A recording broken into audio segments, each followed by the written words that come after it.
Para comenzar, nuestro primer tema es por qué como resultado de una reingeniería se manifiesta una reducción o aumento o cambio en la estructura de la organización. Básicamente porque el proceso de reingeniería implica un ajuste o cambio en el organigrama, a razón de replantear en la empresa una nueva dinámica de cómo deberá organizarse y desarrollar sus funciones, que bien puede implicar en primera una reducción o un aumento y tamaño correcto de la estructura. Aquí es donde entra la reducción de la estructura, sobre la cual Franklin plantea los siguientes criterios. Lo que sería, en primer lugar, el recorte de los empleados menos productivos y motivados. En segundo lugar, el recorte de los empleados más brillantes que por lo generalmente son de edad avanzada. En tercer lugar, el despido de empleados hasta el punto en el que la organización llegue a presentar problemas de productividad y un recorte de empleados hasta el grado en que la organización se convierte en una entidad ineficiente y poco rentable. Y en el caso del aumento de la estructura, el crecimiento de la empresa puede obedecer a estas causas, que son el incremento en las ventas, cambio en la infraestructura, cambios en el mercado, cambios en el comportamiento del consumidor, en los objetivos y estrategias de la empresa, en la disminución de costos y sobre todo en el incremento de la productividad. Pasamos al marco jurídico, el cual, en primer lugar, ante el crecimiento del número de colaboradores, implica el tener en cuenta el marco jurídico como normativo interno que regule a la empresa. Estos son algunos aspectos a revisar. Lo que en primer lugar tenemos tratados o convenios internacionales, planes nacionales, sectoriales o específicos, leyes federales u orgánicas, reglamentos, una acta constitutiva, acuerdos, normas internacionales, esto para estandarizar acciones y orientar aspectos de competitividad, oficios y circulares y por último programas. Y para lo que es la reducción del personal, se debe tomar en cuenta las disposiciones que regulan el trabajo y la previsión social, cuerpos legales que regulan la organización, el presupuesto, la seguridad social, la vivienda y el sistema de ahorro para el retiro, el contrato colectivo de trabajo y por último, disposiciones legales que pudieran llegar a tener lugar. Seguimos con el siguiente tema que es metodología para el rediseño de un organigrama,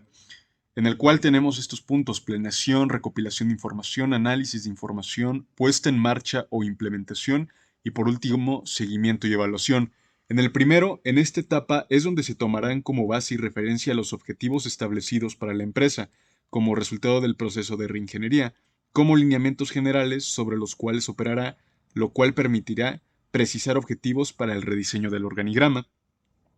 Después tenemos la recopilación de información.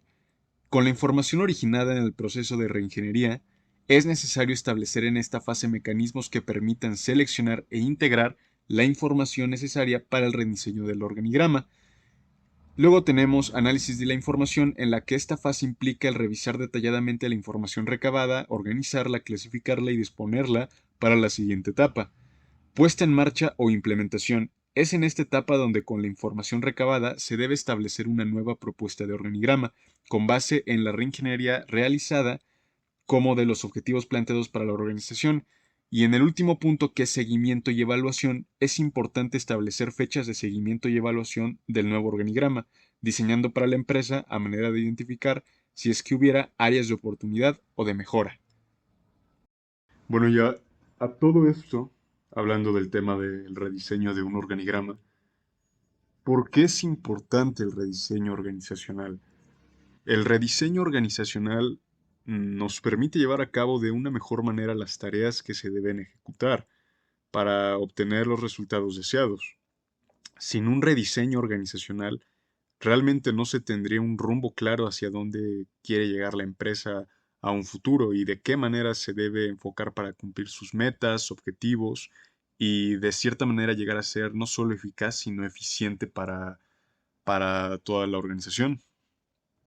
Por último, mencionaremos los objetivos y resultados del rediseño de la estructura organizativa, en el que tenemos redefinición de la estructura organizativa, optimización y redefinición de procesos, redefinición de órganos de gestión, definición de funciones y responsabilidades, evaluación de competencias del personal y readecuación de carga. Y por último, tenemos los resultados, que son mayor eficiencia organizativa, asegurar una organización tanto en su estructura como en sus capacidades humanas para asegurar resultados futuros, llevar a cabo aspectos importantes y no únicamente aquellos del día a día, y por último, conseguir organizaciones flexibles con menos masa y con el talento necesario en cada puesto. Como conclusión, un buen rediseño organizacional va a permitir que una empresa, sobre todo, sea efectiva, eficiente, eficaz,